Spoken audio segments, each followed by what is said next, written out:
Charles. Good morning. You're on Today in LA. How you doing? Hey, morning. Mike Amos calling in from Birmingham. We got Will Matthews, the governor, on our show. Mike. Hey, Will, how's it going? Good. I've got Court and Troy, so I told Daddy I'd come on up here this morning. Mike, I just let you go ahead and let him have it first thing. It don't look good for his home team this week. Is that right? You talking about Vanderbilt? Yes, sir. You went ahead and called it, didn't you? Middle Tennessee to beat Vanderbilt.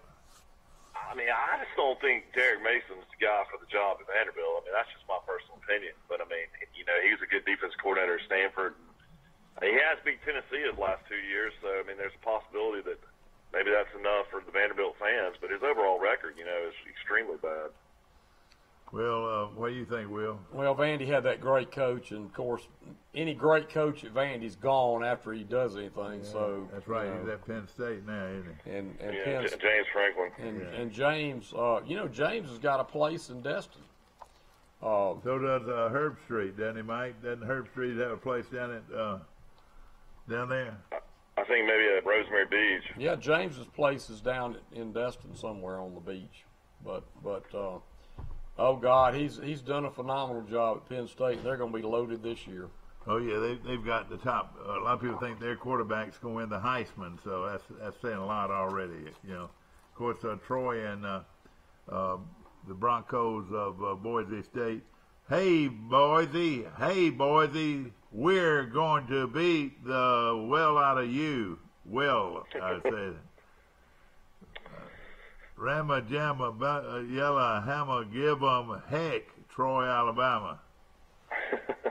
I hope you're right, but I'm skeptical. skeptical. Is that a copyright infringement you just did? Will still don't give Troy any respect, Mike. He still thinks Troy's old Troy High School. He thinks it's Troy High School playing the Broncos. I just think Boise's got a good team. It's going to be tough for them to beat them. Let me ask you. We went over this the other day. I mean, Boise's record over the last 10 years is incredible. I mean, just like Coach Brown said in the press conference, Troy's trying to reach the levels of Boise State. So it's one of those things where I think Troy will play them really tough, but I think they'll lose a close game. Well, I disagree. I think Troy will win the game.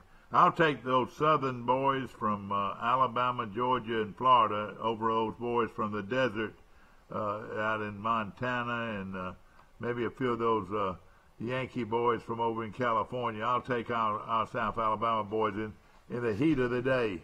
The heat of the day.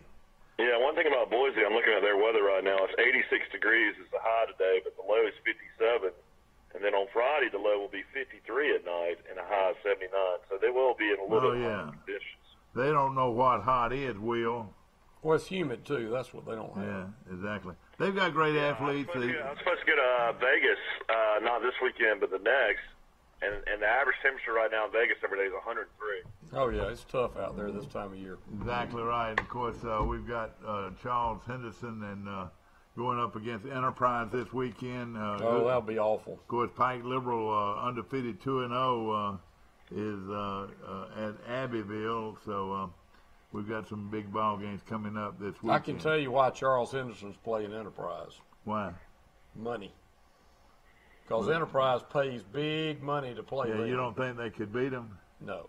Last time they played them, last 2 or 3 times they played them, they beat them. Yeah. I don't think so. Well, I tell you what, we are Charles Henderson, and there are you Enterprise. Enterprise is a 7A school. I know it. They won 2 ball games last year, but they got a better team this year. They beat Dothan bad last week. Sure did. Enterprise's problem is they don't have any other 7A schools around them, so their travel is ridiculous. That's right. It is ridiculous. Is Dothan 6A, I guess? Yeah, they're 6A. They are. And so is Northview. What they need to do for Enterprise is Dothan and Northview need to merge and have a powerhouse school. Well, that's the plan right now. Is what's going to happen. Dothan and Northview are going to merge, and they're going to put all the 10th, 11th, and 12th graders in Dothan in Northview, and they're going to put the 8th and 9th graders in Dothan High, and they're going to eliminate Dothan High. Yeah. And that's going to happen. It'll probably be 2 years away, but they've got a new school. There wasn't Northview when you were growing up, was there? No. Northview came in maybe about 1979 or 80, somewhere along in there. They won 2 state championships at Northview. What about about Houston Academy? Is Houston Academy around there? Yeah, it's been there. Houston Academy was there when I was in high school. So they never tried to recruit you to play golf there? Well, Oh, no. let me tell you, yeah. That would have been a good idea. I might have gone. Well, let me tell you a little bit about Houston Academy. Their new head football coach is Jamie Riggs, who's the third winningest high school football coach in history, who won all those games at T.R. Miller Bruton. And what? And Mike, they've called him out of retirement, but he goes from a public school where he retired to a private school. that's right. And they can pay him. Yeah. And so he's double dipping, basically. He's doing what Exactly. Jimmy Addison did. Jimmy Addison was a longtime coach right. at Dothan and Ozark, and did a real good job at Houston Academy. But it's But it's he's hard no to- Jamie Riggs, and you Oh, can yeah. expect Houston Academy's program is going to get better. He'll and get better. He'll get better.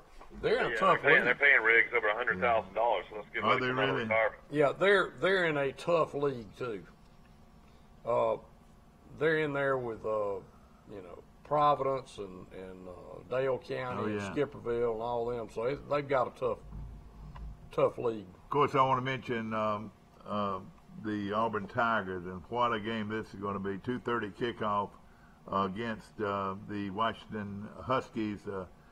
Some people think the Huskies are going to beat Auburn, but I just cannot go against Auburn in this situation. What do you think? Even though Auburn's not a good starter, last 2 years. I'm going Washington. I don't think it'll be close. I think Washington will beat them 2 touchdowns. Are you serious? Those boys from Washington, these just boys remember, from Alabama, Florida, and Georgia. You heard it here first. We're talking about folks that eat corn on the cob against guys that are hunting scorpions. Chris Peterson, in my opinion, is the 3rd best football coach in the United States. Yeah. Oh, okay. Well, he had all those great successes at. And he's finally getting his players there at Washington. He's been there 2 or 3 years now, so it's. Of course, Boise. I mean, I like Auburn personally, but the line in Vegas is going down. This line's already down to 2, so this could even go down maybe to a pick before kickoff. The way it's going. I think it's 1, Michael, but I'll check. I've got it on my phone. Scores and odds right now is 2, so I like Auburn. I think Auburn's defensive front and their linebackers. I think Browning's not going to have time to throw, and they'll shut the run game down. When Gaskins is a good running back, they'll shut him down. And I just think Auburn's got a great quarterback in Stidham. I really do. Yeah. Well, he's considered. All right. Let's just say this: it's between the two over who's the best quarterback in the country, by most everybody. The line. Michael, the line on my phone is 1.5 and 48.5 over under. Yeah, So I got it's the gone. 48.5 over under. It's gone down.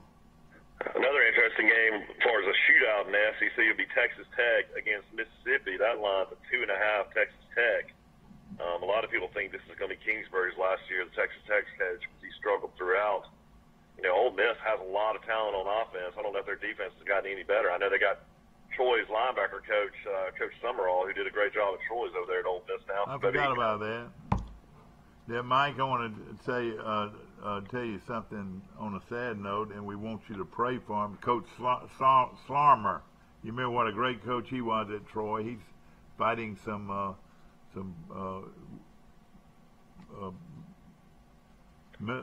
medical problems, and we're very he's an concerned about offensive him. line coach at Kentucky. Yeah, and of course he's not doing well right now, and hopefully our prayers and our thoughts will pull him through. And of course he was a great coach here at Troy before he left to go to Kentucky. Yeah, I hate to hear that. He played at Kentucky, so you had to understand he wanted to get back there where he played. Yeah, no question about it. Of course, Troy's line's gone down to 10, so it went from 11 down to 10, so that means Troy's getting some action. Now, I can remember when Troy played Oklahoma State here one time, and they beat the crap out of them. Yeah, they could have beat them. Could have scored 60 points. Yeah, and if you get a big crowd, that helps. Yeah. See, what Will is not doing is this, and this is what I'm doing. For the last 10 or 15 years, there's been 25 scholarships allowed by any Division 1A school. 25 scholarships. And that goes on right now, where Troy can get 25, Auburn can get 25, Alabama can get 25, Florida can get 25, Boise can get 25. What I'm saying is Troy's getting, Will, and you don't want to think this way. Troy's getting good football players because the big boys can only get 25. The state of Florida alone could almost take care of the needs of all of the SEC schools with the numbers of talent they have alone. Troy recruits hard in Florida, hard in Georgia. They recruit the junior colleges of Mississippi, and they recruit, of course, Alabama. We get good players. I'm talking about we get premium players, and I think you're going to see that Saturday. I mean, you know, when Troy has not been knocked off the ball, and I'm talking about offensive and defensive front. I mean, they go to Clemson, and if it wasn't for a botch call, botch whistle, you know, they play them all the way to the. Then they go to LSU and win the ball game. Troy can play straight up with these Division I teams, and you don't want to think that, Will. You still think we're Troy State Teachers College? I'm afraid. No, I don't think that. But I just when you play the big boys, they've got superior depth, and you know you can hang in with them. Why can they have any more depth than we've got? You know, well, they get because they recruit they can only get 25. Yeah, they're getting 4 and 5 stars. Yeah. Troy hadn't had a 5-star recruit ever, I don't think. Well, we had one linebacker last year. Yeah, they've got some transfer. But you know, let me tell you, I'll take a 3-star that plays hard every down than a 5-star that doesn't play hard every down. Well, coaching can help. I mean, if you get 3 stars, they can be coached up to 4 stars, or vice versa. I mean, it's just like when Tuberville was at Auburn. Tuberville didn't recruit well. I mean, I think he got 3 stars. And he beat Alabama 6 straight times. You know, I was looking at that last night, and I was surprised. But Alabama was horrible. Since 2000, Mike, Auburn and Alabama about dead even on record-wise. So, well, Saban's only 7-4 against Auburn. So, I got my Alabama media guide yesterday, and I was looking at it, and that 6 straight wins. Can you believe Tuberville beat Alabama 6 straight times? Well, he beat Shula and he beat Franchione. Yeah, he never, he Wait a minute, are you talking about Franchione? Actually, the time he beat Franchione beat Auburn the first year in a shocking game. Andrew Zal played just phenomenal in Auburn. And Alabama was like an 11-point favorite against Auburn in Tuscaloosa. And I've got my wife's first cousin was Sam Collins. He was on that team. He was starting wide receiver. And they already had known that Franchione was leaving, going to Texas A&M. Yeah, they quit. And, Auburn came in there with a little running back. I mean, a little bitty guy, yeah, I remember that. Trey Smith. And he ran up and down the field on Alabama. Yeah, that's right. I remember that. Well, of course, the quarterback or the running back situation at Auburn looks to be taken care of. I was looking at the breakdown of those running backs and so forth. Of course, the starter is going to be Cam Martin, and the backup's going to be Tarvavius Whitlow, whoever he is, Mike. Auburn's going to throw the ball this year. I don't think they're going to be a running team. Steedham, the junior, starts at quarterback. Malik Willis is the backup, and then Joey Gatewood or Cord Sandberg. Who is Cord Sandberg, Mike? The baseball player? He's got to play baseball and transfer. I wonder if he's kin to Ryan Sandberg. I bet he is. I bet he's kin to Ryan Sandberg. And but the running backs are sort of thin at Auburn right now, Mike. Michael, can Alabama beat Louisville as bad as they're saying? It really depends on if he's going to mess around and play Hurts a lot. I'll be honest. Everybody on the radio up here will says, and this is Alabama's top beat writer, this Aaron Suttles guy. They're claiming that Hurts will start, and that Saban's just that loyal to him. So I think that Hurts will probably drive them down to some field goals, but I think when Tua's in, they'll score touchdowns. So yeah. I don't know. That's going to be an interesting number. I wouldn't be surprised if Petrino, he's good enough offensive coach, and Alabama's got all new guys in the secondary. I wouldn't be surprised if he ends up coming in late and scoring a late touchdown and they don't cover. Right. Well, Alabama's depth chart's out. That 24 and a half, I could see them winning by 24. Let's just say that. That half point might be a factor. But, I heard Herb Street, though. I heard him on the radio with Bomb yesterday or 2 days ago, and he was saying that Alabama's going to average 45 to 50 points a game, that this is the best offense they've had. Petrino. Mike, you're forgetting about Petrino, Somebody the sent offensive guru. Somebody sent me a picture. It's the funniest thing I've seen so far. It had Alabama's 2018 football schedule, and it had pictures of cupcakes, and it went cupcake, Texas A&M, cupcake, LSU, cupcake, Auburn. And so basically saying 9 cupcakes and then 3 games you could possibly lose. And you look at Auburn's schedule, and every one of them are tough except, every one of them are tough. Isn't that right, Mike? No, except for Alabama State. Yeah, every one of them's going to be Auburn's tough. got a tough schedule. There's no question about that. No question about it. Well, I mean, anytime you got to go on the road and play Georgia and Alabama and Tuscaloosa, I mean, that's going to be tough. Yeah. Mike, I want to mention that on a sad note, former Charles Henderson, outstanding football player, is out for the season. Tell us about it. Yeah, Richard McBride, it came out yesterday. It's kind of a strange article. Apparently he got hurt in one of the last scrimmages and hurt his neck. So Richard McBride, who was a 4-star linebacker out of Charles Henderson, who was going to be a redshirt junior at Auburn, will be out for the season. So he was going to be a second-string guy, play a lot on special teams, and we hate it for Richards. He had an opportunity to sign with Alabama or Auburn out of high school, and he ended up going to Auburn and really has not played a whole lot. It's been kind of a surprise. Said one player it will not be with his junior linebacker Richard McBride, who Malzahn announced Tuesday will miss the entire season due to a neck injury. And of course, he's an outstanding player at Charles Henderson and was going to play some football at Auburn, it looked like, and he was on their depth chart. And of course, special teams is, he was. He had 13 tackles last year. So if he's got a neck injury, this might be the end of his career. You're exactly right. And you know what? He ought to start working going and ask coach, can I be a student coach? And he goes in and the coach allows him to do that.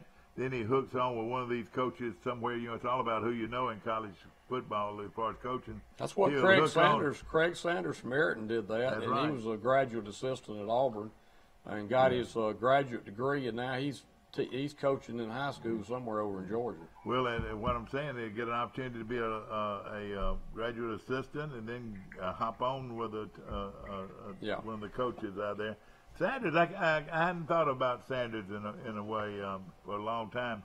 Of course, so we've got Arrington football coming on our channels starting tonight. Purple Cats. The Purple Cats will be Coach Stephen Kilcrease show, review of Arrington football tonight, as well as Charles Henderson, the Brad McCoy show, and the Goshen Eagles will have a show tonight also. So we're looking forward to it, and also a review. I did not know Brad McCoy was at Troy. Yeah, he's been the head coach going on 5 years now. Well, 5 years ago, I bought my house in Dothan from Brad McCoy. Wait a minute, how did you do that? Oh, yeah, that's right. He was coaching at Northview. He was coaching at Northview, and then he got a job at Daleville, and I think he had an undefeated season at Daleville. He did well there. And he moved to Daleville, and he was and I bought his house from him 5 years ago. Great guy. Super guy. No question about it. And Real good. Built what I think is a very good program at Charles Henderson. And I did not know he was in Troy. We'll also have the Pike Liberal Arts football show, and Mike, he's off to a good start, isn't he? Yeah, he is. They're 2-0, and I don't know how it's going to work when they're playing Freeport High School out of Florida this weekend. Yeah, can you believe that? Pike Liberal Arts, the private school out of Troy, is playing Freeport out of Freeport, Florida. Are they a private school or are they a regular school? No, Pike Liberal Arts is a private school. Well, I know they're private. What about Freeport? No, they're public. They're a public school. And, of course, Mike, tell us about some of the other games that we can look forward to starting tomorrow. Who does Carroll High play this week? Carroll. We'll have to look at the book. I've got it right here. They're on the road. I know that. They're not in Ozark. They won last week big. Big, 33-6. Yeah, they beat Booker T. Washington. Yeah, and I think they might play Tuskegee this week. I'm not sure. No, they played them last week. They might play Union Springs then. I've got it somewhere. Gosh, maybe I don't. This paper is sort of funny today. Yesterday it was full of schedules. Now I'm having a hard time finding them. Michael Carroll has gotten so good they couldn't get but 9 games this year. Charles Simpson had only 9 games. Yeah, a lot of people run into that. It seems like now more. Yeah. Well, it gives them an extra week to practice for the playoffs and so forth. A lot of them look at it like that. Let's take a look at the Carolina Ozark. Okay, they're playing at Russell County. Okay. And, of course, they were playing baseball, I would say, That's at Seal, Russell County. Seal, Alabama. Charles Simpson's at Enterprise. Our coaches show start tomorrow, a picket show. Right here on this show, the Bill Jackson Chevrolet picks of the week. And then on Friday, the Pike County Ford picks of the week, brought to you by Pike County Ford right here in Troy. I want to mention Dothan at Rehoboth. Rehoboth got beat by Ashford, so Dothan's going to... They'll kill them. Yeah, Eufaula at Beauregard should be a good game. Eufaula turned the ball over 7 times last week in a loss to Early County, Georgia. Yeah. And I don't think that was a regular season game. Michael, who do you like in Notre Dame in Michigan Saturday? I like Michigan. I really do. I think this is going to be Harbaugh's best team. Yeah. I like Shea Patterson, the transfer from Ole Miss. I think he'll make a difference. And I don't know. It might just be. I really don't like Harbaugh. I'm not a huge Harbaugh fan, but I think he's a decent coach, and I really don't like Notre Dame and Kelly at all. Yeah. It's gonna be a good game to open the season. I think Miami and LSU will be a good game as well. I think Miami will win that. I think Orgeron's on the way out this year at LSU. Do they even have a quarterback at LSU? Well, they got a transfer from Ohio State. They got beat out at Ohio State. That's what a lot of people don't realize. He lost the job at Ohio State, but he had already graduated earlier. I'll take up a backup at Ohio State. I don't know. They got major issues. They've already lost two quarterbacks that were there, trying to compete have already left, so they're down to 2 quarterbacks. I just don't think Orgeron's a I'll tell you, though, about Ohio State. That game's in Texas, isn't it? The Miami, is that going to be in Jerry World? I'm not sure. I'll have to look at Tell it. you what, I think it's either there or in Houston, one or the other. these newspapers are not giving me the information I need. Normally, you would see that. I will say this, though. When you think LSU's going to do something, a lot of times they don't. And then when you don't think they're going to do anything, they do. They're underdogs in the game, and Miami does not travel. They've always, have great running backs down there. Of course, they lost Guice. He's gone. So what they're going to do is come in there and shut them down, Mike, with their defense. I like LSU in that game. I don't know. I think Miami's got a little bit more talent than LSU. Yeah. I like Rick. I always said if the Lord cared who won football games, Rick would win every game. There's so many good games throughout. Virginia Tech, Florida State on Monday night will be a good game. Yeah, no question about it. I think Florida State will beat them to death. We'll beat who do they have now? Virginia Tech. Yeah, Virginia Tech's pretty good, Those people down there at Florida State are ready. They were ready to get rid of Jimbo, and they're ready to play some football now. Yeah, Jimbo. And Mickey Andrews is back coaching again. Where? At Florida State. Is he? Yes, 76 years old. I had no idea about that. Yeah. Just, probably coaching linebackers. He's or what? coaching. He's one of those. He gets an advisor or whatever. You know. Mike, let me put you on hold a minute. I'll be right back with you. Good morning. You're on Today in L.A. How you doing? Marcus Max Howell, how are you this Max Howell calling in from Fulton, Mississippi this morning. And Max, let me put you on hold a second. Will on Mike. Sorry, jumped off. We got Will Matthews, a young man that grew up in Ozark, Alabama. You would have had to know his daddy when you were a young coach. Everybody knew Buddy Matthews anyway. Everybody knew Buddy. No doubt about that. And I've known Will for a long time. Yep. And of course, Hell, Max, I'm 62 now. Well, hey, let me tell you what's scary. I'm coming back to Troy next weekend on the 8th. You got to remember, we coached that national championship team 50 years ago. yeah, That's right. Isn't that amazing? Danny Grant from Ozark. Danny Grant was one of your all-time favorites, wasn't he, Max? Yeah, and he's not doing very well, Mike. No, I didn't know that. Yeah, he's got some health problems. But Is he going to be able to come, or do you know? He's going to try to make it. He was out at Anderson Clinic this past week. Getting some treatments and all. It appears that he'll be okay to be there. Max, the game y'all played in Ozark, I'll never forget it for the rest of my life. I was a kid. I mean, I was like 12 or 10 or something. I mean, what year was it? I can't even remember. 66, maybe? 66, 67, somewhere in All there. right, I was 12 or 13 67. years old. Danny Grant caught a pass for a touchdown.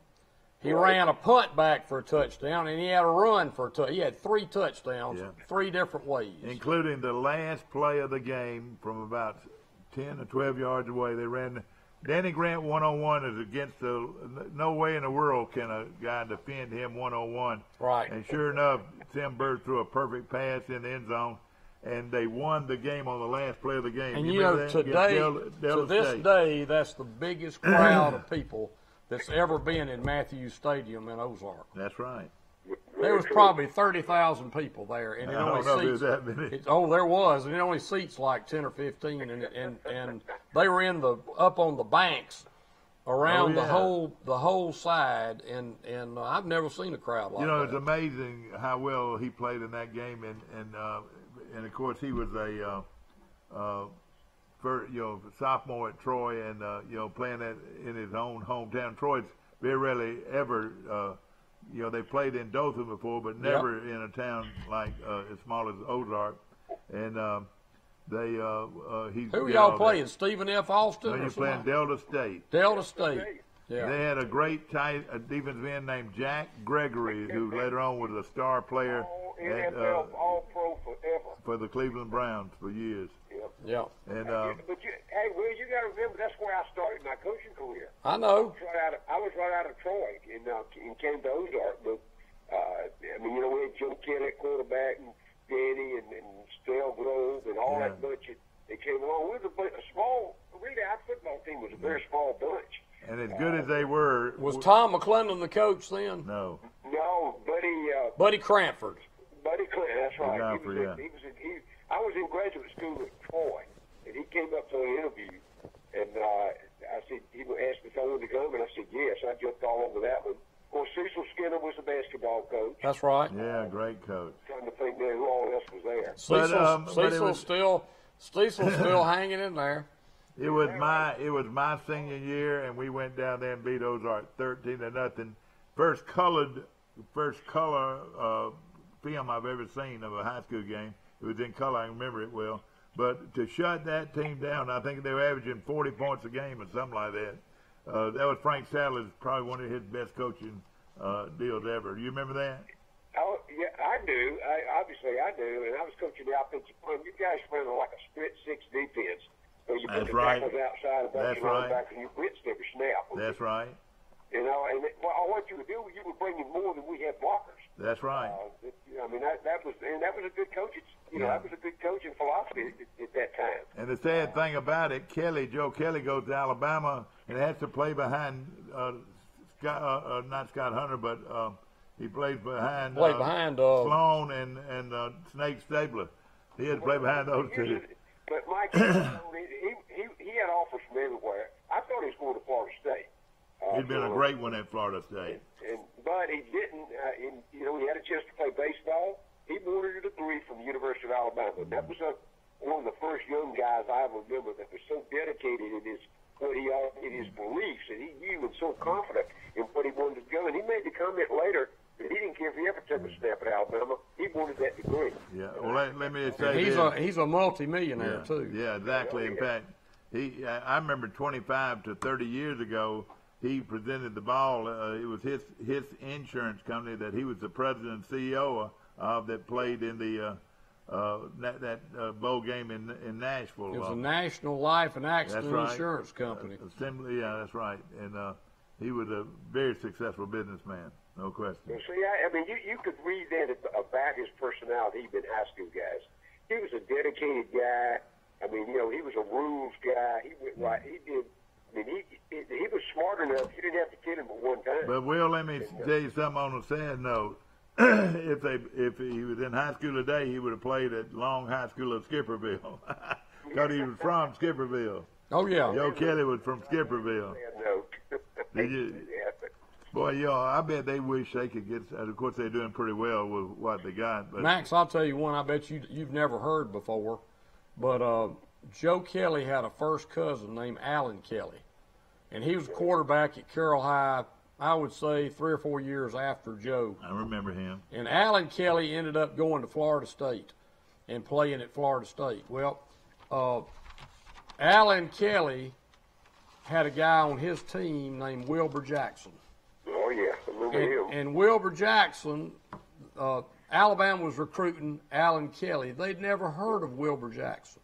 Right. And Pat Dye got some film of Alan Kelly, and he said, "Who's that number 46?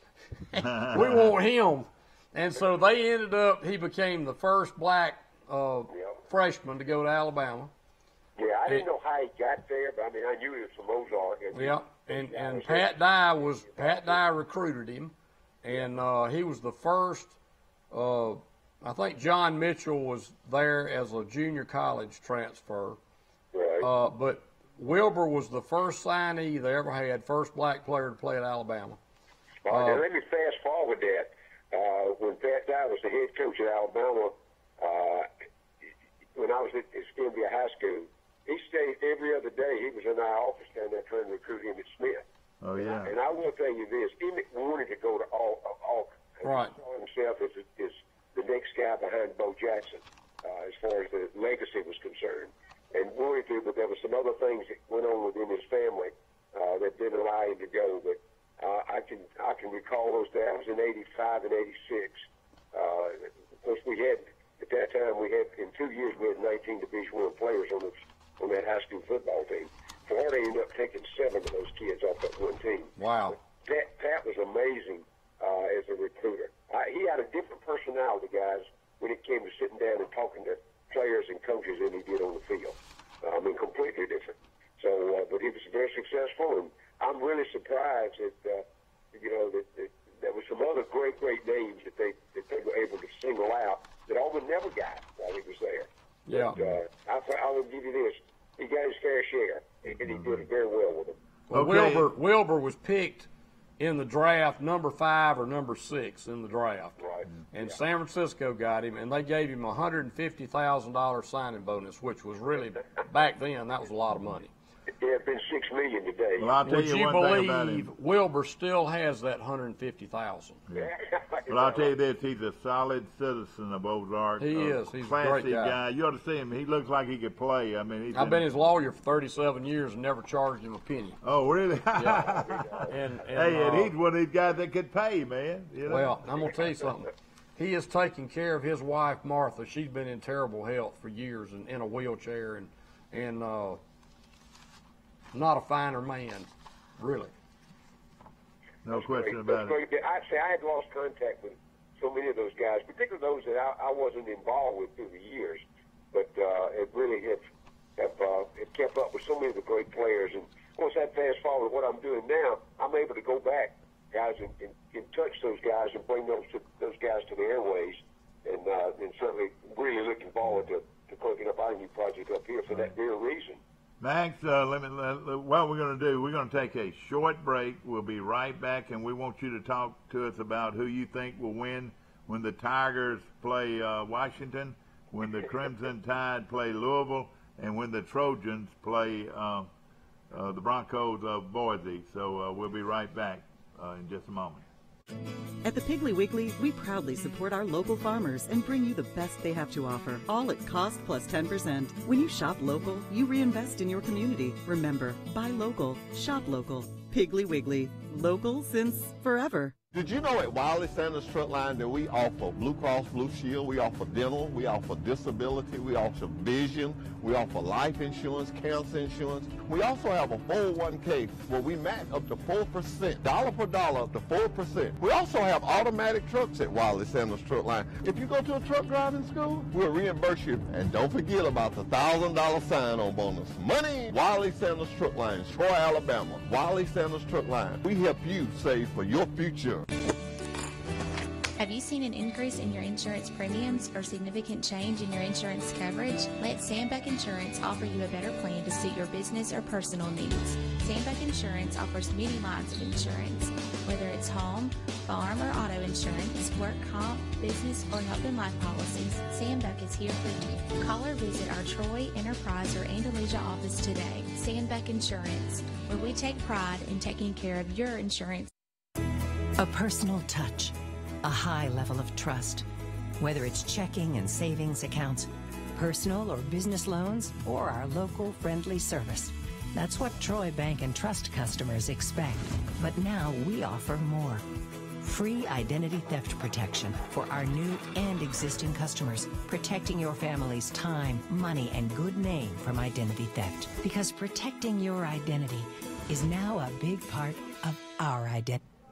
Back to our show, brought to you by Pike County Ford on the bypass right here in Troy. Of course, you take a test drive, you get one of these Cardinal hats with Ford, Pike County Ford on it. Of course, it's Cardinal out this week in Troy when the Trojans play Boise State. Everybody's supposed to wear this color, Cardinal, to the game, and we hope that we have a tremendous crowd.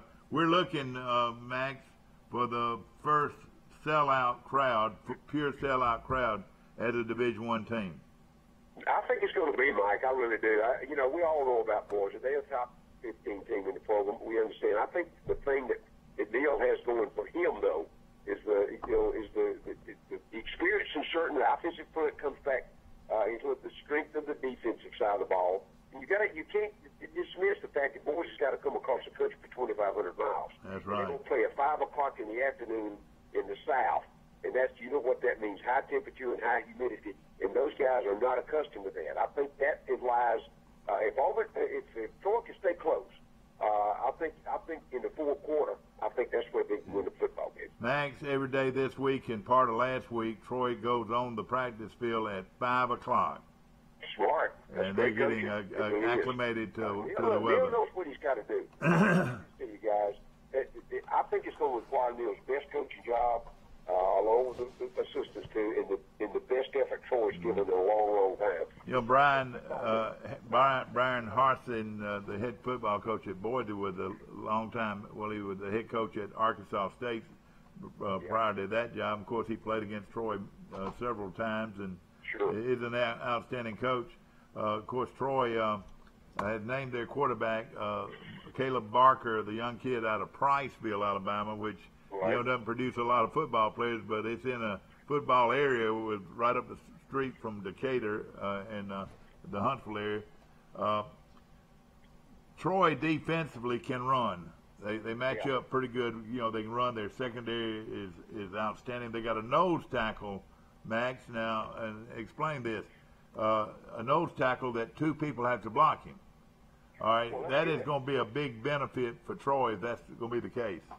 Well, it does. It frees the linebacker up. See, when you make a guard have to come over to take a double, and I'm sure they'll gap him one side or the other, depending on what the game plan shows. But it's going to take two of them to block him pretty much. He weighs 325. Who's going to win the football game is the quarterback in this game. Yeah. If the kid, and I'm not seeing the kid play. Yeah. If he can run, if he's a running quarterback, he can run. Make all the difference in the world. Silvers was a great guy, a great leader, could throw it down the field. But you know what? He couldn't. He was about a 4.7 or 4.8 guy, maybe even closer to 4.9. This kid is a 4.45 40 guy. That's what you're going to have on the lead option. And Neal, look, I'm not talking. I'm preaching to the choir now. When those guys hit the field, but I think it's going to require. Here's the thing that happens, guys, in first games, and fortunate enough in my career, I've been in some big ones. It's that communication. It's the drilling for the first game. They've been beating up on each other all day in practice. They're excited. the noise, the crowd noise. Troy knows what this game means to their program.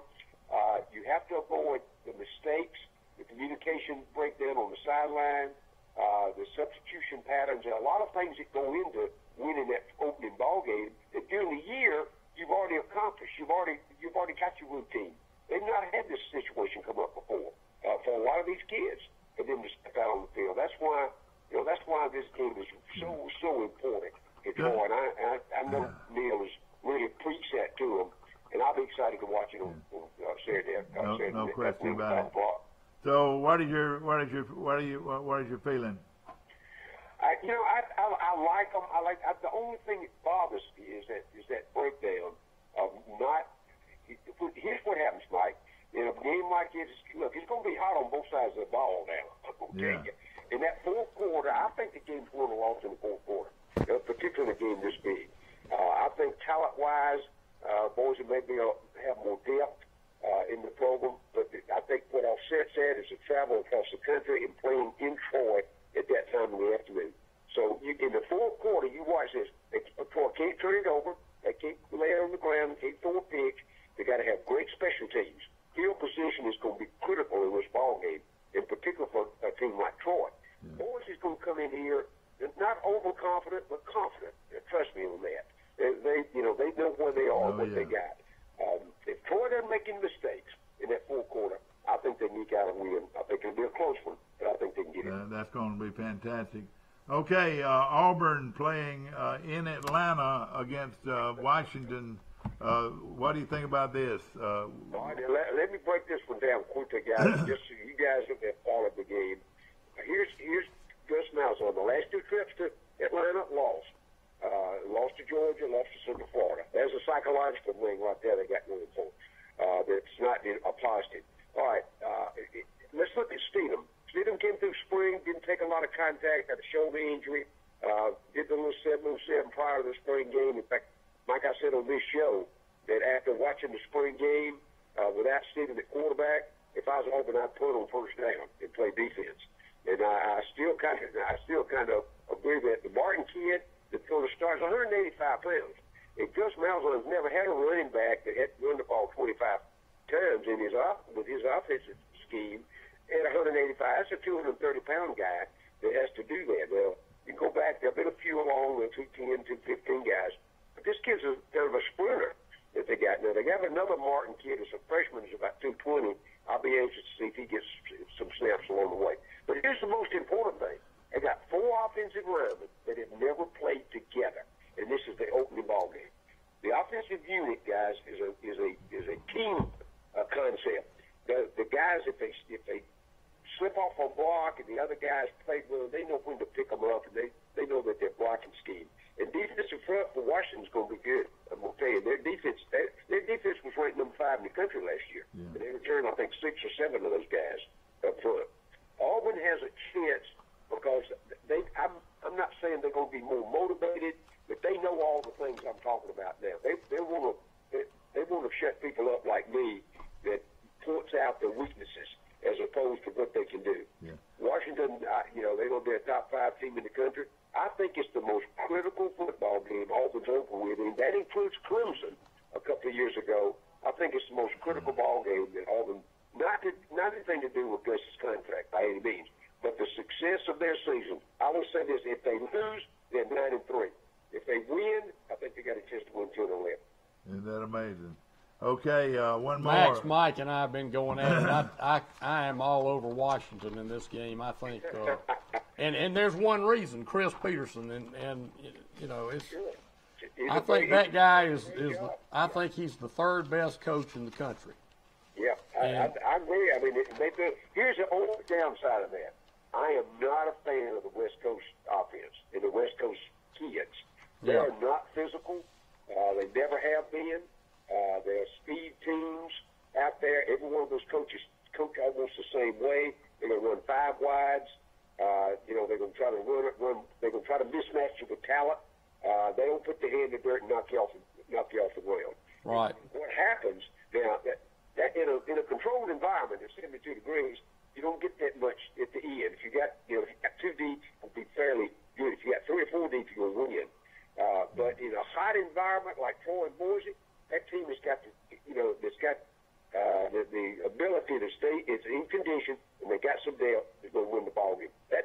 Auburn and Washington this year, I think. Yeah. But again, I'm not that offensive scheme that they run. And the reason they keep winning big games in critical situations like that, Will, is the fact is they don't practice that way. Yeah. They practice that pushing. They let that defensive line come through and they push them out of the way. They start with 2-point stance 75% of the time, and that's just not Big Ten and SEC football. I think that might be the psychological edge that Auburn has. Is they hit them in the mouth on the first snap, and they continue And from I'll there. tell you another big thing too: speed kills. Well, The teams from the South are normally a lot faster than the teams from the West Coast. I don't know, but Washington has got speed, but this is the problem. If Auburn will play like Alabama, they'll beat them. If they play like Auburn, they'll lose. Well, see, Will, that's what I'm talking. That's my concern always about Auburn is the inconsistency. Yeah. They don't play. One day they'll line up and they'll play like Alabama. Yeah. I mean, That's they'll right. get after you and they'll be 5 guys around the ball every snap. Then the next week they jog to the line and and hope they don't throw it down the field. Yeah, I agree with you. Oh. I have a hard time grasping that. Yeah. I'll tell you one quick story. 1988, I was at Florida State. We were number 1 in the nation, and we had Deion and all the big names. And so we fly to Miami. We knew Miami was going to be pretty good, but we didn't prepare hard enough. I'll be honest. We got beat 35-3 in that ball game. And let me tell you how we corrected that. We won 11 after that. We brought them back home, 2 o'clock in the morning, put them back on the practice field, and we saw the sun come up. Today you can't do that. Yeah. I mean, that's completely illegal today. But we got their attention after that. I mean, we cruised. We ended up beating Auburn in the Sugar Bowl, and we ended up number 3 in the country. Notre Dame won it. Miami beat us for second. We were third. But I'm just saying, there's some things that you could do to correct those mistakes and to get more consistency. See, we didn't have a 20-hour work week. I mean, what is that? We had 20 hours in on Tuesday. I mean, that's just the way the rules have changed. So you got to do a better job coaching, a better job recruiting today. Again, I'll say it one more time: speed kills. All right, Louisville not getting any respect at all. They came out as a 28-point underdog. Now they've dropped to 24. That means some people out there, those wise guys, see it a little bit closer than most picks. What do you think, Max, on this one? The line guys are just trying to draw you in. Alabama's going to win by more than that. Look, Louisville is I watched Bobby Petrino since he was at Western Kentucky and Arkansas and all the places he's been. But the fact is he's going to throw it 40 times, and the quarterback ain't nearly good as Lamar Jackson was. So, Alabama will control the ball. I don't look for them to come out here and throw it 40 times either. They're going to run the ball with Najee Harris, and they're going to line up and pound them. And I think in the fourth quarter they'll run away with it. I like Alabama big in this one, and I think they cover. Yeah. I don't think there's any doubt about that. And even though Bobby Petrino came out and some of the players have said, and that's all the psychological edge, that they're using. Hey, we can win this ball game. We're going to Orlando to try to win the ball game without a doubt. But you don't hear anything coming out of Tuscaloosa. Well, let me tell you why. They keeping their game plan under wraps. Of course, we don't even know who the starting quarterback's going to be yet, but that's okay. It doesn't matter. Both of them's going to play, but I'm not looking for Alabama to light it up, throwing it down the field. I think they're going to run the ball, and that's where they got 4 returning starting offensive linemen back. They got 3 or 4 great running backs, and we got 2 quarterbacks to play. And the defense is inexperienced. We know that, but he'll rotate in and out. He'll play 4 or 5 more defensive backs and probably 4 or 5 more defensive linemen. It'll be 25 or 30 kids play on the defensive side of the ball. All right, quickly, Notre Dame and Michigan. Oh gosh, that's a toss-up. Shea Patterson got the start for Michigan, the transfer from Ole Miss. Right now, Notre Dame's a 1-point favorite. That's what I say. That's totally up. I'm not a fan of either program. To tell you the truth, Michigan, Jim Harbaugh's trying to make a big splash, and he can't recruit well enough. He can get a few of those good players with just the name of the program, but look his depth chart.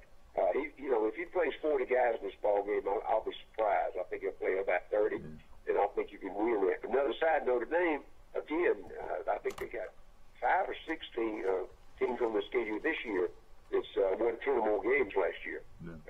Coach Taylor's done a, he's done a They good always job have a there. tough schedule, don't they? Trying to get them, but Notre Dame is not the Notre Dame guys it was when we came on.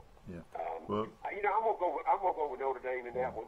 I think they get a win right at the end, and I think that's the hype for the media will be all over Notre Dame trying to get them back in the playoffs. I hear people out in the audience saying, "What's for dinner?" I don't care about these games, but all I want to know is what's for dinner. Listen, man, I cooked this past week. I cooked for 25 on Saturday afternoon, and I did something I hadn't done in a while. I did wings, and I did bone-in wings, and I based them like I do ribs. I did a vinegar and salt and a vinegar and brown sugar.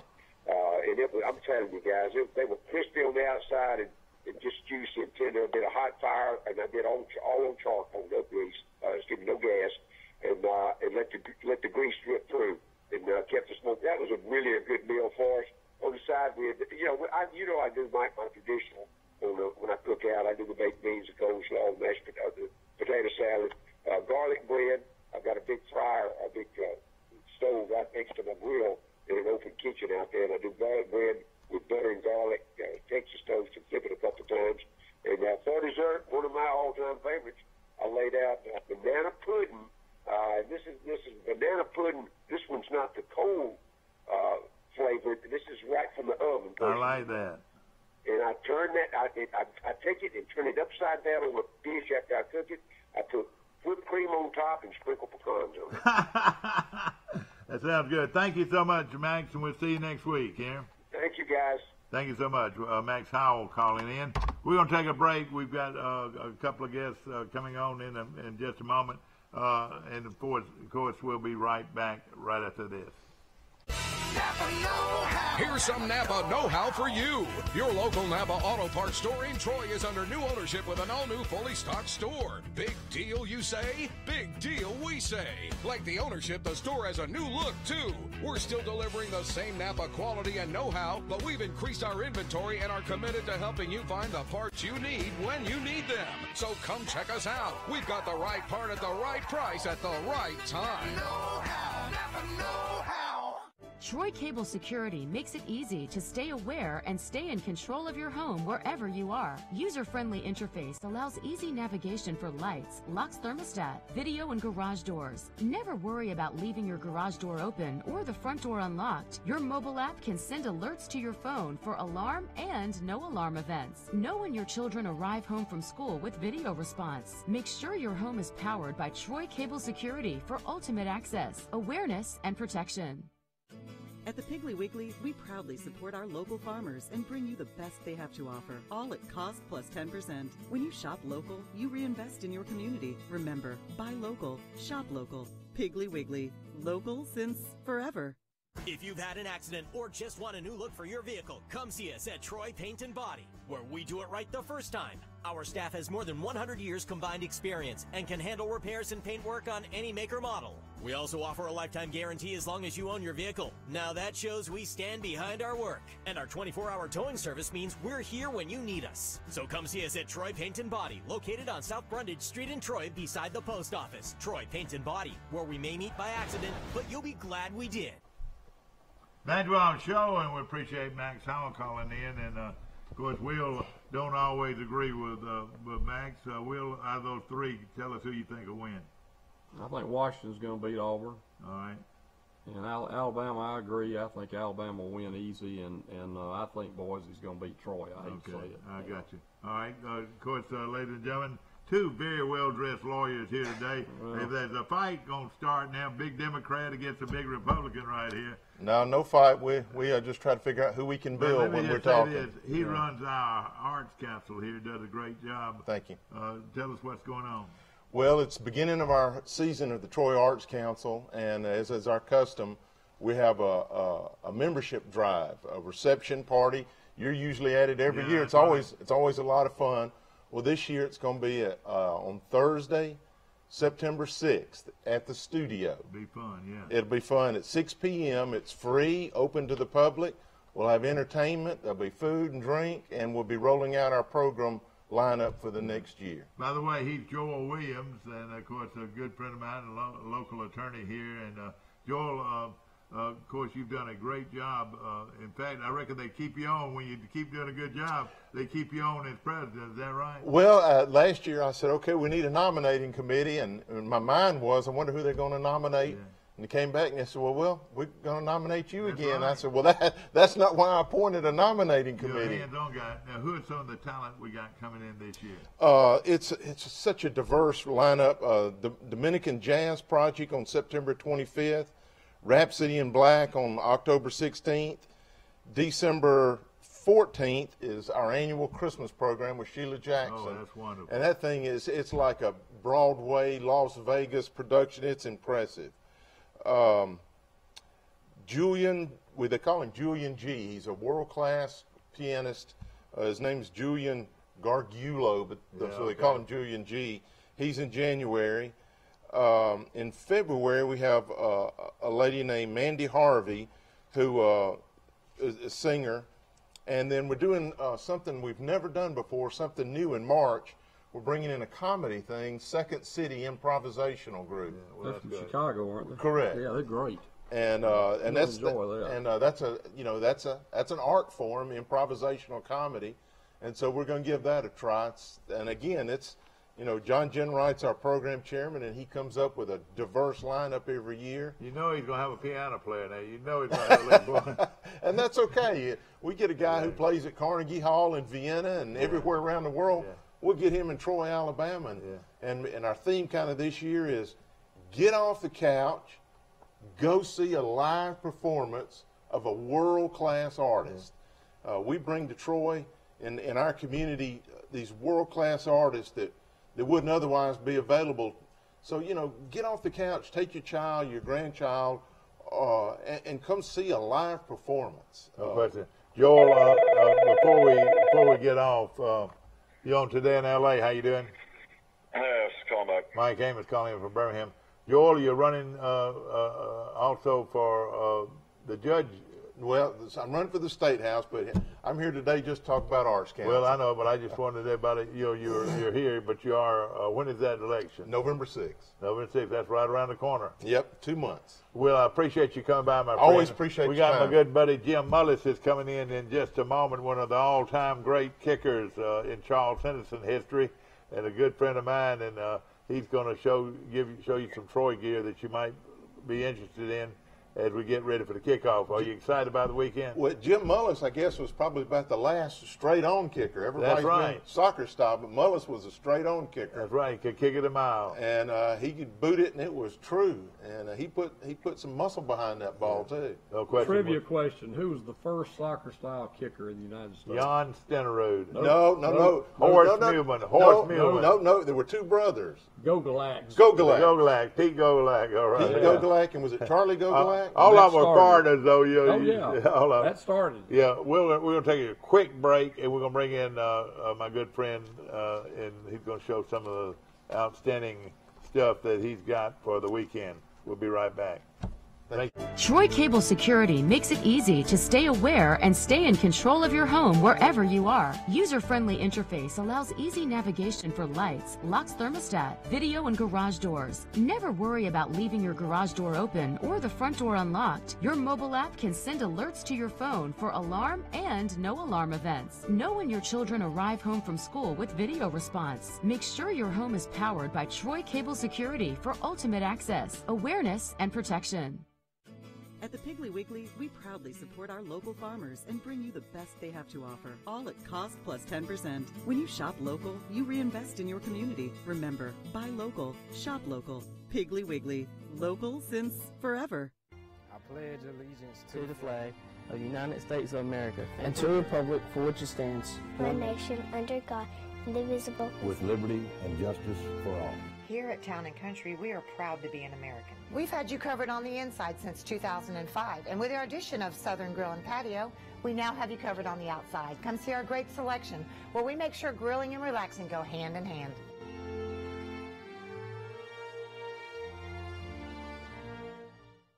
If you've had an accident or just want a new look for your vehicle, come see us at Troy Paint and Body, where we do it right the first time. Our staff has more than 100 years combined experience and can handle repairs and paint work on any make or model.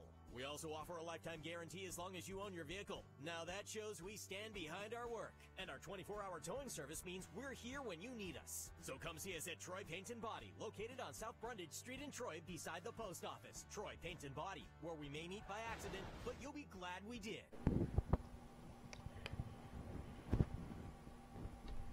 There we go. Look at him. He can do it himself. Got it. All right, here we go.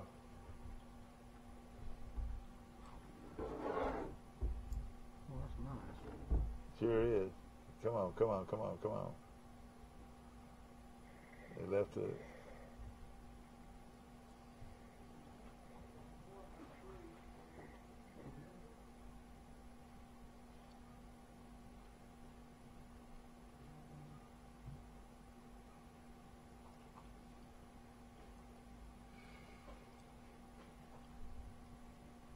Is Michael still on? Yeah, Mike, you still on? I have to get kids out the door with my wife every morning, Will. So.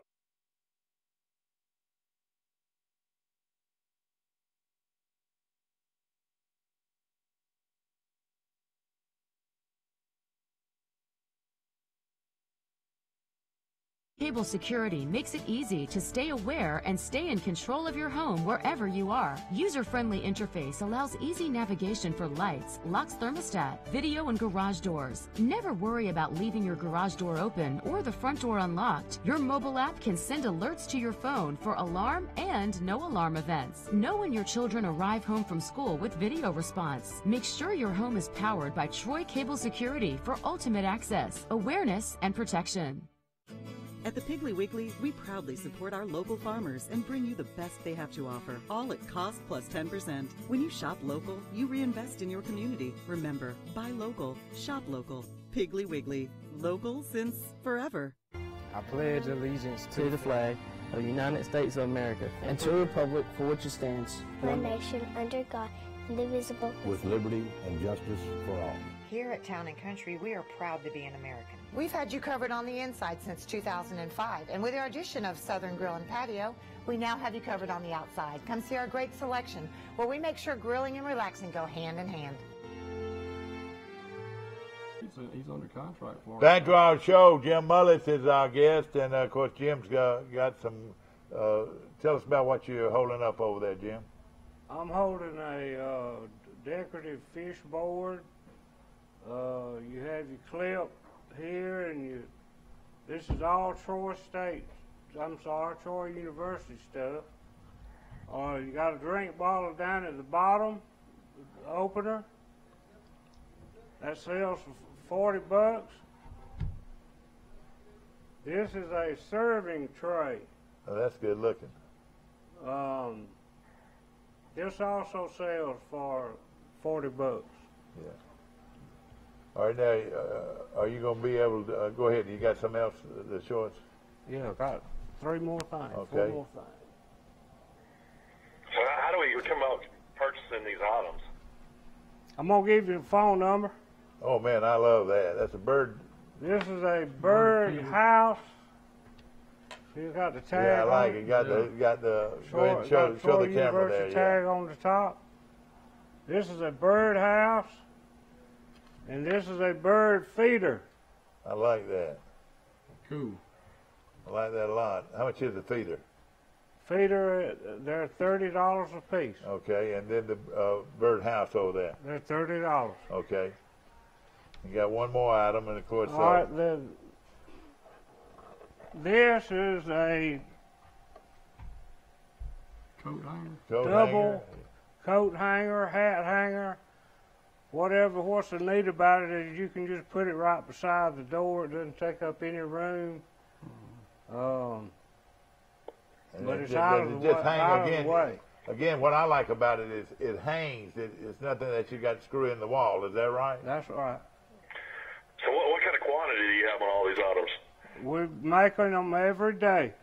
All right. And where will you be Saturday, Jim?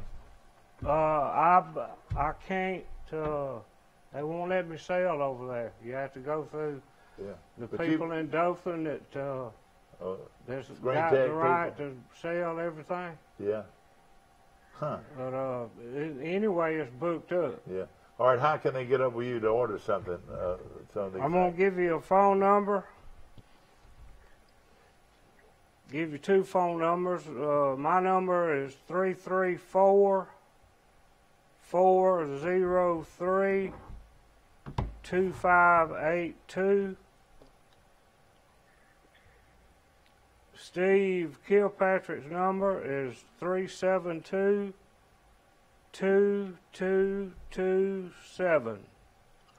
You can call any one of those numbers at, any time during the day. And you can bring these items out to sell them. Pick up, show us that birdhouse again, the birdhouse. That's the very unit, and show us how it would hang, is that right? It would hang, yes, sir. All right, and these would be for the attract the small birds, is that right? Bluebird. Yeah, bluebird, really? Oh, man. And these are all Troy University items? Yes, sir. Yeah. Do y'all do Auburn University and University of Alabama stuff too, or just Troy? We can do them, but we working with Troy right now. And you've also got you've gone through their approval, licensing process and all that, yeah. But we can do other colleges. Just give us a call and tell us what you want.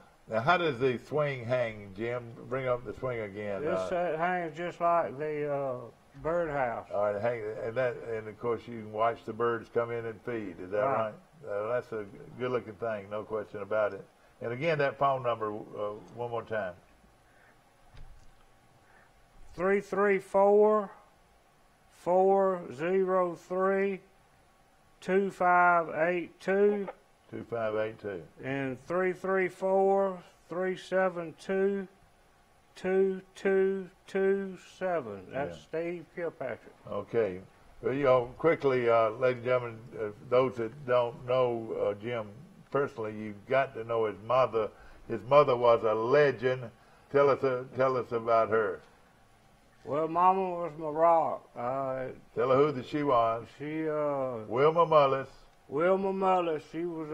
I was looking in Troy's old stuff on the website. Yeah. And they got her picture in there. She was a. If she didn't cut your hair, you knew somebody that she did cut their hair. And of course, she was a legend for so many years. And then, of course, James Mullis, your dad, well known. Yes, sir. And of course, lifelong Troy people, ladies and gentlemen. And of course, Jim lost his arm in an automobile accident. How many years ago? August 8th was 38 years. All right, has it held you back of anything? Tell me some. The only thing can you finish with a spinning reel? Yes, sir. The only thing I can't do is tie my shoes, so I don't wear tie shoes. Yeah. And I'll tell you something, it can hit a golf ball a mile, and you hit it with one hand. Is that right? And but Jim has really been a great inspiration to a lot of people. You've been handicapped. Of course, he was a great kicker in high school. What was your longest field goal? 49. 49 yards. I think it's still the school record. No, Josh Post has got it. He's got 158. Good night. He had 158. That might have been a state record. The 58 one almost, wouldn't it? But but you kicked straight-footed, did you? Yes, sir. But now you had the square toe, though, didn't you? Yes, sir. And of course you've seen that before. Who did he play for? Did he play for Coach Sadler? Yeah, he played later on with Jim Tompkins. Jim Tompkins and you talk about a nose guard, Mike, that would get at you. He played nose, and buddy, he would get at you like you wouldn't believe. And of course, shotgun guy, you're a bird hunt. Did it affect you at all?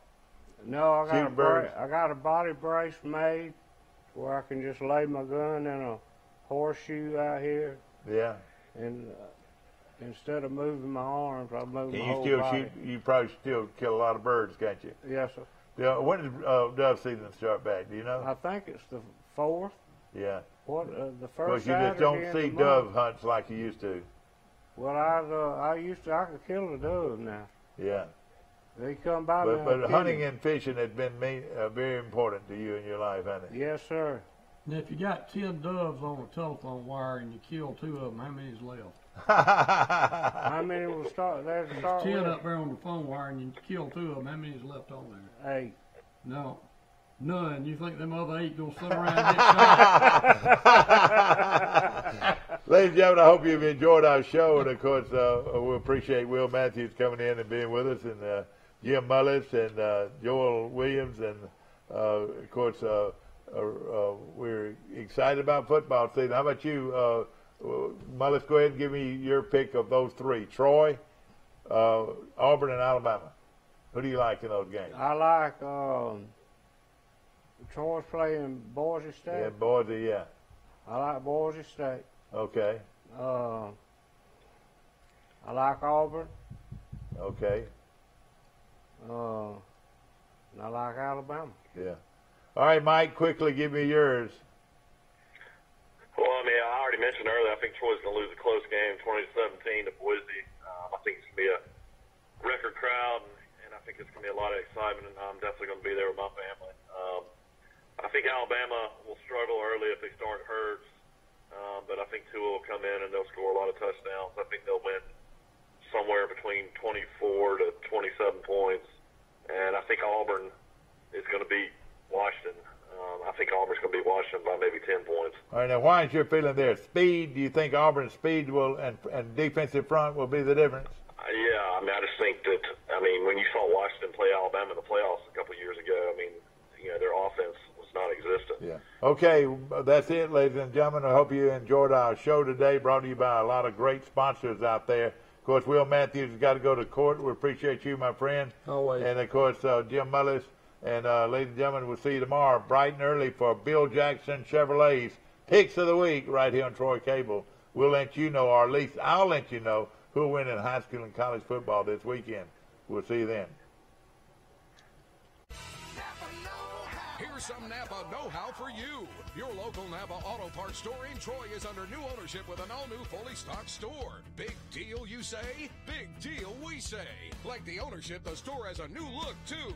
We're still delivering the same Napa quality and know-how, but we've increased our inventory and are committed to helping you find the parts you need when you need them. So come check us out. We've got the right part at the right price at the right time. Know-how, Napa know-how. Troy Cable Security makes it easy to stay aware and stay in. I'm sorry. You should have called me. But I'm sorry I did that. I knew I made a mistake. Back to our show, ladies and gentlemen. I made a mistake. I thought we were off the air, but we have a few more minutes left to go on our show. Of course, Will Matthews is our guest, and have a seat here with us, Jim. Of course, first of all, Jim, how did you get into making things like this? This started with a fish cleaning board. I had to figure out a way that I could clean fish with one hand, and so the fish board was the trick. We made one, and then we thought about decorating it with decals and a bottle opener, and next thing I thought about a serving tray. Yeah. Let me ask you before you get off the fish thing. How hard? I mean, can you? Is it real tight? I mean, will it fit? Oh, I mean, yeah. All right. So it's real tight. All right. Could you put a catfish? Could you skin a catfish with that? Sir. You could, and it would hold them. Yes, sir. So we're talking about any fish you got to skin or to scale. Is that right? Right. And you never seen a bass you didn't like. Don't do that now. Don't get over there and lose that thing and lose yourself now. We might better be careful. Don't get on it yet. Don't get up. Stand up. I'd rather for you to stand up too. Yeah. Ladies and gentlemen, we got turned around on our time, and I apologize. We'll, of course, again, these bird feeders, a lot of people have the hummingbirds, but this is not for hummingbirds. This is for bluebirds. Is that right? Right. And those bluebirds are beautiful. To me, it's the most beautiful bird out there. Yeah. And, of course, and you do all the work? No, sir. Steve does a lot of work, and now, you might have known who Steve was. Steve Kilpatrick played golf about the same time you were back when you were at Carroll, he was at Charles Simpson, and Buddy, he could hit a golf ball too at one time, wouldn't you say? Oh yeah, Troy used to have some good teams back then. Yeah. I remember Hunter Hanson came to Ozark one time and shot a 65 at Ozark. Oh man, that was something for Hunter. You're right. Yeah. Big tall guy. Oh yeah. And of He course, was driving about every green on the golf course. See, and Steve Kilpatrick was like that at one time. When did Steve graduate from high school? Do you know?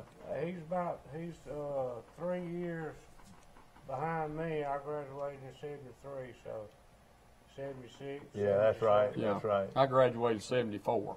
Yeah. Dad, there's 4 games tomorrow night. You got tomorrow night, if anybody wants to watch, you got Central Florida, Connecticut. Of course, Central Florida was undefeated last year. They got that great quarterback. Tonight, Northwestern against Purdue. That game's going to be only Purdue's a 1.5 point favorite. Then you got New Mexico State against Minnesota, and then you got Wake Forest traveling to Tulane. Wake playing Tulane.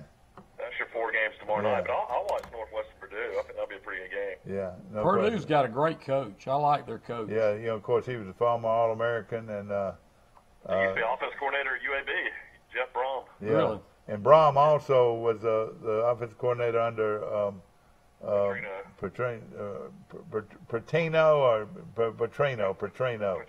You don't have to worry about Patino anymore. He got fired. Oh, he did. How about Petrino's brother? Where's he coaching now? Minnesota. That's his still in son. Idaho. Yeah, still in Idaho, and of course. Now, the guy you're talking about, the basketball coach's son, coaches at Minnesota. Yeah. Yeah, that's Rick Pitino Jr. Yeah. Well, let me tell you a little bit about why I like Troy so much. First of all, Troy's going to have a very fast defense, and they're going to have a good front. And as long as you got a good front, they're not going to knock you off the ball. But on offense, I think they've got a special kid. He reminds me of Johnny Manziel. You remember Manziel that played at A&M? This quarterback at Troy reminds me a lot of him, but faster than Manziel. This guy he's at full speed immediately.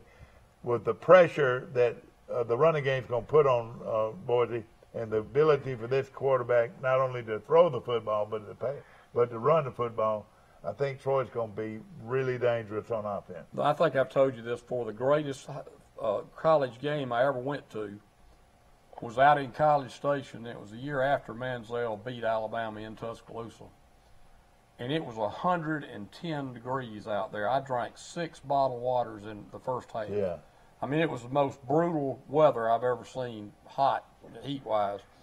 Texas A&M jumped on us. I'm thinking it was 21-0 or it was at least 14-0. And we came back and beat them 49-42. Yeah. I mean, it was they were up and down the field the whole day. See, one thing that Boise does bring to the table, they return 10 out of 11 starters on defense, and they're going to put a lot of pressure on our offense. They're going to come, and of course they did the same thing last year. It was a pretty low-scoring game last year. Oh yeah, and you remember we had a touchdown taken away from us, Mike. Was that in the fourth quarter, or when was that, Mike? That was in the third quarter. Douglas was and the boy from Troy, Charles Henderson. running in for a touchdown. And Douglas, He knocked it out of his arms and got a touchback. I mean, it was the right call. Yeah. I mean, Troy. He came in there, and of course he definitely fumbled, and it was a touchback. So, the only reason Troy even scored in that game is Bryce Brown intercepted the pass, went 60 yards for a touchdown. It was our worst offensive game of the year, and it could have been because their defense was that good, And that's why I think Boise will win this game. Is I don't think Boise played very well against Troy either. That was not the regular Boise team I'd ever seen. That played Troy on the blue turf. That's why I think they'll win on Saturday. But I think Troy will play them tough. I like them definitely under the 10 points. Well, I tell you what I like, if Troy can beat them, I think they can go to Nebraska and beat Nebraska. There's no question in my mind. I think if Troy can beat Boise, they're going to catch a young Nebraska team with a new coach, and I think Troy could go up there and win. That means Troy could start the season 3-0 and be off to the races, and could do. Like we mentioned before, they could easily start 1-2. That's right, but they could do what Central Florida did last year, and that's run the table. So. Well, I'll say this: if Barker, as a sophomore starting his first game in college, can go out and beat Boise, you might be right. He might be that kind of a special player, but man, that's gonna be really tough to do. It will be, and both Troy quarterbacks are real good runners, and of course, the offensive line is back, and they were very good last year, and they're very well coached. This is a good Troy team, one of the better Troy teams I've seen in a long time, going up against a very good Boise team. I saw on YouTube, you can go to YouTube. You ever look at YouTube much?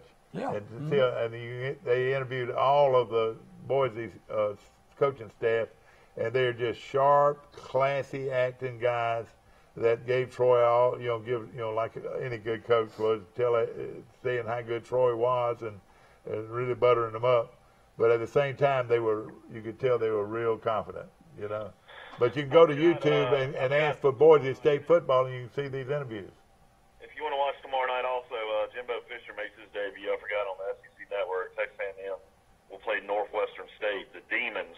The Demons, yes, sir. Play them in the Southland Conference. Of course. Well, how do you think Jimbo Fisher will do his first year at A&M, Will? I think he's going to do very well. He will do. You give him 2 years to recruit, he'll be a factor. I'll guarantee you.